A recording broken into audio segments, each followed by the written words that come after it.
Alright, Shalom. I just want to start off by saying, Kahalayamla Yahweh Ba'Hashem Yahushai Ba'Hashem HaKadosh. Want to give double honor to the apostles and the elders of Great Millstone. Peace and citation of elect and the Akron Spirit of Truth throughout the four corners of the earth. My name is Asha Allah, and this is Baraki. And today we're just going to talk about how there's going to be mockers and scoffers that's going to come up against us, and their end is going to be destruction, So without further ado, let's get right into it. This is 2 Chronicles chapter 36 and verse 15. It says, "And the Lord, Yahweh Ba'Hashem Yahushai, of the fathers sent to them by the messengers, rising up betimes and sending, because he had compassion on his people and on his dwelling place." So the Lord, he sent unto his people prophets, messengers, rising up early, getting onto the highways and byways, and prophesying the word of the Lord because he had compassion on his people. But what did the people do? Verse 16, it says, "But they mocked the messengers of the Most High and despised his words and misused his prophets until the wrath of the Lord Yahweh Ba'Hashem Yahushai rose against his people till there was no remedy." But they mocked the prophets, man. They mocked the prophets and they despised the word of the Lord, coming from the prophets, I got something real quick. Go ahead. This is Amos chapter 5 and verse 10. It says, "They hate him that rebuketh in the gate, and they abhor him that speaketh uprightly." All right. So they say they don't like the words of Yahweh Ba'Hashem Yahushai. All right, because what we're speaking uprightly to the people, and we're telling them their transgressions and their sins. All right, it speaks about that. I want to say if it's in Habakkuk, it says what prophesy. Speaking to thy people, tell what is it? I'm missing. It's leaving my mind. I know in that Isaiah 58:1 it says, "Cry aloud, spare not." Yep, that's the one. Cry aloud, spare not. Show thy people. I'll just get it real quick. This is Isaiah 58:1. It says, "Cry aloud, spare not. Lift up thy voice like a trumpet, and show my people their transgressions, and the house of Jacob their sins."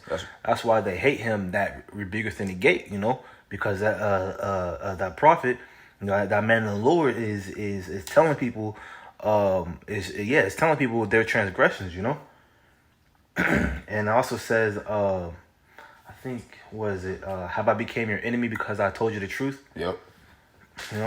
It's another scripture to go along with why the men of the Lord gets mocked. Let's see. It's another one in John. I got this one right here. This is John 3 and 19. It says, "And this is the condemnation, that light is come into the world, and men love darkness rather than light, because their deeds were evil. For everyone that doeth evil hateth light, neither cometh to the light, lest his deeds should be reproved." All right, and they don't want their deeds to be reproved, man. They'll rather keep walking in the ways of darkness and unrighteousness. All right, they don't like being told what they're doing wrong. All right, because they don't want to have to correct it. All right, they don't want to have to be. They don't want to have to change their ways. Yeah, they don't want to change their ways because they're too comfortable living in this society. And what this society pushes is nothing but darkness. All right. Yeah. So when the men of the Lord speak, they oftentimes get mocked, or gets their words turned against them, because especially in their own household, dealing with their wives if they have them, that's like the number one enemy, because they're not trying to hear that shit. Or they're not trying to hear what the man has to say, The man will go out and prophesy and do what he has to do for the Lord, Go out to the highways and byways and let their people know their transgressions, And then when he comes home, he gets his house in order, and the number one enemy is his woman, because his woman despises structure, This is Jude. Jude 1 in verse 18, it says, "How that they, Jude 1 and 18, how that they told you there should be mockers in the last time, who should walk after their own and godly lusts." So it's been told plain and clear that during the last times that there's gonna be mockers, because they're gonna walk after their own ungodly lusts, So when that man of the Lord comes out, and he's doing the work, he's doing the work, and he's rebuking in the gate, showing people his transgressions and showing the downfall of these other nations. There's going to be people walking after their ungodly lust that's going to come up and scorn him, make fun of him, try to downplay what he's bringing out, and from then I want to head to this Ecclesiastes. I want to head to this Ecclesiastes. Let's see. This is Ecclesiastes 8 and verse 3. Let me see. No, it's Ecclesiastes 8 and 11. It says, because sentence against an evil work is not executed speedily, therefore the heart of the sons of men is fully set in them to do evil. Because you don't get judged on spot, because when you fuck up and when you go off, you don't get judged on spot. You think that there is no judgment. You think that you're not going to get punished. So it says the hearts of men, the heart meaning live, your mind. The mind of the man is fully set to do evil because he's not judged right there on spot. So that's why you come up, and really when you come up against the prophets, when you mock the prophets, you're not really mocking the prophets. You're mocking the Most High Himself. Because you can go to this Hebrews. Let's see.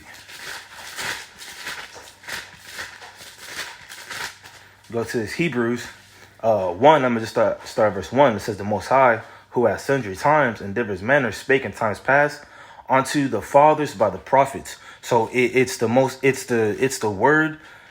It's the Lord. He's putting His words through the men of His prophets. So you're not really mocking what the prophets have to say. You're coming up against the word of the Most High. I got something real quick. This is John 15 and 18. It says, if the world hate you, ye know that it hated me before it hated you. If ye were of the world would love his own. It says, but because ye are not of the world, because I have chosen you out of the world, therefore the world hateth you. All right, so the Lord has chosen us not to be a part of this world, so this world is actually going to hate us, man. All right, but what it says that the world, it says that the world hate you. Know ye that it hated me before it hated you, right? Because these people, they don't like to hear the words of Yahweh Shem Yahushua. All right, they'll rather continue in their folly and continue in their lust, instead of hearkening to what the prophets are saying or what the prophets are bringing out. All right. Right. Let me see. It says, this is Sirach 27, verse 26. It says, whoso diggeth a pit shall fall therein, and he that setteth a trap shall be taken therein. He that worketh mischief, it shall fall upon them, and he shall not know whence it cometh. So those people that's going to come up, mock and scoff the prophets, and try to set pits and snares, to try to trap them up, it's gonna come back and fall upon their head.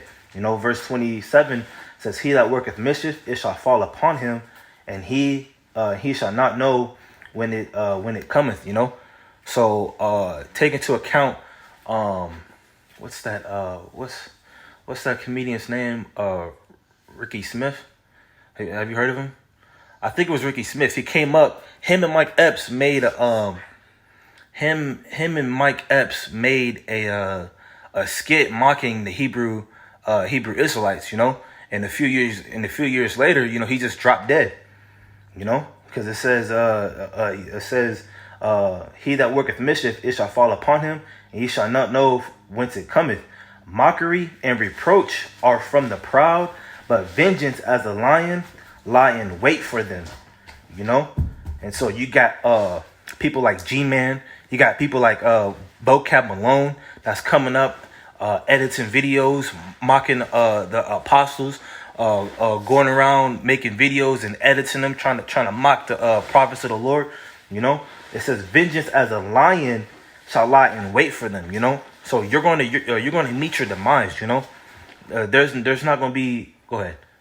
I know. I mean, I was you could have finished, but just to land back with what you just brought out. This is Galatians 6:7. It says, "Be not deceived; the Most High is not mocked. For whatsoever a man soweth, that shall he also reap." All right, and these people they're sowing in wickedness. You know, coming against the men of the Lord, man. You know, the prophets that's out on the highways and byways. All right, because ultimately you're not mocking just those men. You're ultimately mocking Yahweh Bashim Yahushua, man. It says what? It says the Lord is not mocked. All right. Let me see. I had this. Let me see. It's Psalms. Let's see. Basically, just reiterating on what I said. It's Psalms 7, and I'm gonna just start at 14. It says, "Behold, he travaileth with iniquity, and hath conceived the mischief, and brought forth falsehoods." You know, this is talking about the wicked, but you know, this is also ultimately, you know, it could tie into those that you know, those that are evil. You know, those that conceive mischief and bring forth false allegations. You know, which is what these mockers do to the prophets. You know.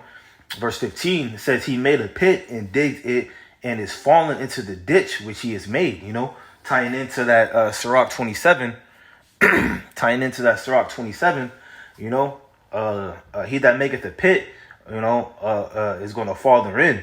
You know, verse 16, "His mischief shall return upon his own head, and his violent dealing shall come down upon his own pate." You know, so, and that pate being like the crown of your own head, you know. So it's like, you know, what you sow is ultimately what you reap. You know, you sow mockery. You know, you sow discord, evilness. You know, it's going to fall upon your own head. You know, and you got anything else? Sure. Let me just end it with this. Let me just end it with.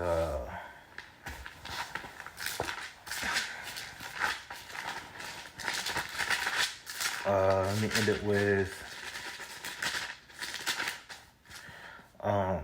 just 2 Corinthians 5 verse 10 says, "For we must all appear before the judgment seat of Hamashiach, that everyone may receive the things done in his body according to that he hath done, whether it be good or bad. Knowing therefore the terror of the Lord, Yahweh Shem Yahshua, we persuade men, but we are made manifest unto the Most High, and I trust also are made manifest in your consciences." You know, so the point being in verse 10, you know, everyone's going to appear before that judgment seat, you know, and they're going to have to give account to the works they have done, you know, whether it be good or bad, you know. So, you know, hopefully that was edifying. You know, I just want to end off by saying, "Call Yahweh Ba'Shem Yahushai Ba'Shem Kakadash." And I want to give double honors to the apostles and the elders of Great Millstone.